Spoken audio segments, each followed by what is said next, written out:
welcome back again to my channel. As always, I post a new video every Friday, so if you're interested in art related videos and you haven't already, please consider subscribing. So as you guys might know, it is the final week of Halloween month. Halloween is right around the corner. It's less than a week away and I have no idea what I'm gonna be. To be completely honest, I'm just gonna sit in the house, hang out with my boyfriend, and we're probably just gonna walk around the block while I wear my cat ears or some pieces of cosplay that I've bought in the past. So that's my Halloween.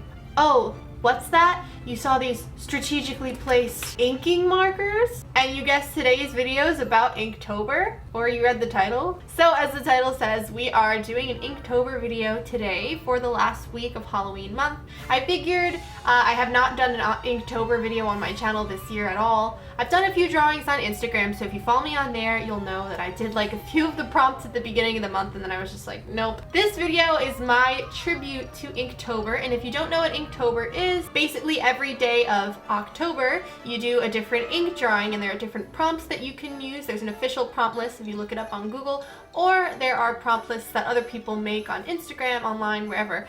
So it's a really fun way to push yourself to practice ink work. So I asked you guys in a poll the other day on YouTube what you guys would like to see me do for today's Inktober video. I had you guys vote between a mermaid witch, a cat vampire girl, or something else, and the winning vote was the mermaid witch, so we are going to be doing her in my video today. And I'm really excited. I have a lot of ideas, so let's just get right into the video. So as for what we're going to be using for this video, I literally pulled out almost every inking pen I own. I do have more than this. This is just kind of like one of each size. I think I do have a few more, but yeah, I pulled out a bunch of my Copic multi-liners. Now I know I'm not going to use anywhere near all of this stuff, but I just wanted to pull it out just in case, just to have it here. I've got a bunch of sizes ranging from the 0.05, which is one of the smaller, this right here, which is the medium brush, which is like huge.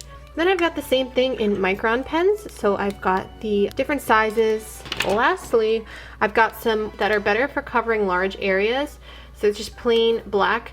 And I like doing, like if I have a background or some like big object that needs like a ton of color. This marker I really love. I got this in a subscription box like last year and I use it a lot. I really like this marker a lot. I think it's like $8 or something, but it's so worth it. This is what I've got right now. I'm just gonna use a regular lead pencil to sketch everything out, and then I don't know yet if I want to color in some gray areas. Technically you're not supposed to because it's Inktober, so I probably won't do that, but let's just see where it takes us. So to start off this drawing, we begin as we always do with a sketch to plan out the drawing and where we want everything to go. So, as I mentioned before, I had asked you guys what you wanted to see me draw today for the video, and the overwhelming vote was for a mermaid witch. I really like this combination because I think it's just really fun. Like when I think mermaids, I think flowy, and I love underwater scenes.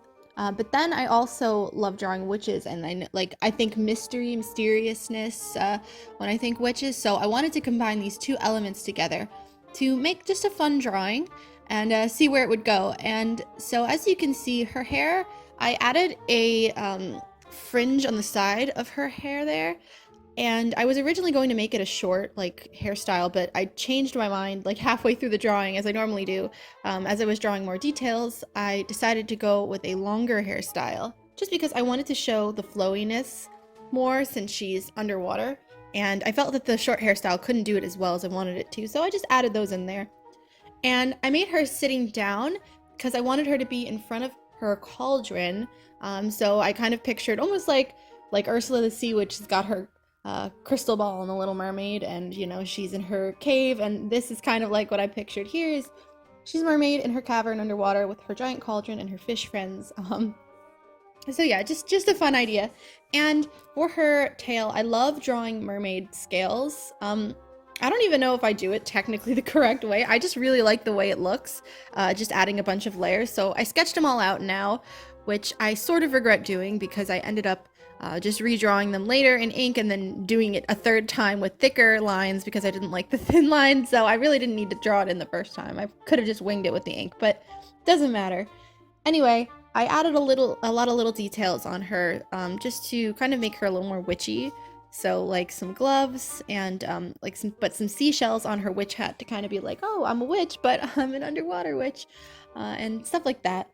And I had fun drawing her. I wanted to leave it like simple-ish because I knew I was using ink, so I didn't want to go too crazy because then I didn't want any of the details to get lost or muddy, so I felt this was a good balance. When I went in with the ink, I started off by using my 0.2 micron pen. I think it's a good size for details, but it's, you know, it's not too small, but it's not too big.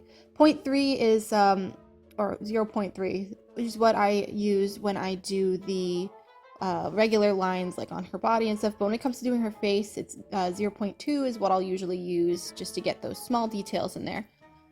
So the initial inking process is pretty simple and self-explanatory. I just go straight in and just do all the regular line art like I normally would. And the difference here is that I just don't use color. I'm going to use ink afterward to color it in. Normally I really hate line art. Like, it's my least favorite step of drawing. I love the sketching.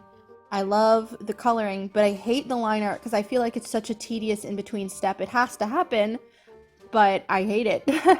but surprisingly though, it's funny because when I'm doing like full ink drawings, I really don't hate it as much. And I think that's just because it's different for me. I don't do full inked drawings very often. So, you know, after the line art is done, I can get creative and like with the placement of the blacks and the inks and the shading, and it's just, I find it really fun because it's different. When it comes to doing an inked drawing, like with any type of artwork where you have just one or two colors you're using, you have to really keep in mind where you're placing all of these, everything, so it's not too close together. So in this case with the black, it's important to make sure that you're leaving some spaces, or you're doing some different textures or strokes with your pen to signify different areas, because if everything was just colored black, you wouldn't be able to see any of the lines or the details. So you have to make sure to leave some white spaces in there. For example, with the hair, when I do hair and I'm fully inking it, I like to kind of make it sketchy, like up and down, follow the shape of the hair, and I leave that area in the center for the shine, or not just the center, but wherever I believe shine would go for the drawing with the light. But yeah, I ended up using the thicker pen for her hair. I started with the thin one and I was just like, nope. Like, it was just not giving me the look that I wanted, and I thought that coloring it in full black and then just leaving those shine highlighted areas was a bit better. So as you can see here, I was adding a little more detail to the tail. I kind of, to signify it's shaded, like not fully black but not white, I just draw a bunch of lines in the same direction to make it look gray. That's a trick you can do when you're inking, to give it some different, shading and stuff like that, because it might seem difficult or impossible to shade with black ink, but it's not impossible. You just do different line strokes, and so you can get creative with this. It's a lot of fun. I had fun coloring the cauldron and I made a little mistake there, but hey, look, that's what gel pens are for. So yeah, and I had a lot of fun coloring this in, as I said. It's fun to get creative with ink, and I like Inktober because it pushes me to do this, since I normally wouldn't do a full inked drawing. I normally just jump to my Copic markers. So this was fun, and I'm happy we rounded off Halloween month with an Inktober drawing. I had to pay tribute to Inktober, couldn't not do one. So I hope you guys enjoyed watching me draw this. I definitely had a lot of fun with it.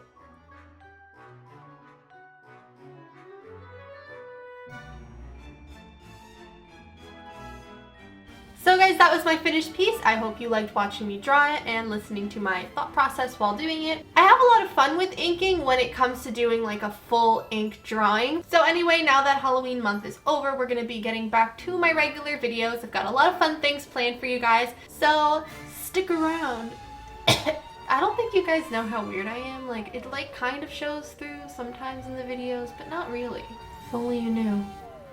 Anyway, if you guys like this video and you'd like to see more, please subscribe if you haven't already. All of my links are in the description below. I've got my Instagram and I've got my shop link, because I'm coming out with some holiday things soon, and I've got some fall charms and stickers in my shop right now, so if you want to check that out. go do that. Thank you so much for watching this video. I hope you enjoyed it, and I will see you guys all in my next video. Have a beautiful day. Bye bye.